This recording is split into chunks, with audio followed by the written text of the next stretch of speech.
Hello, sir. This is Mohit Kumar from Parcel Courier Department.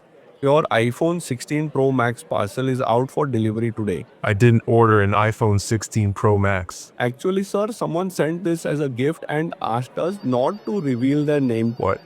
A gift? Seriously? Then why do you need my address? We need your address to make sure the parcel reaches you safely without any delay. Okay, what else do you need? There is a delivery charge of $250 which must be paid before we can release the parcel to you. How do I pay this delivery charges? Sir, we only accept payment through SafeBridge gift cards. Please buy the cards and share the codes with me. That sounds strange.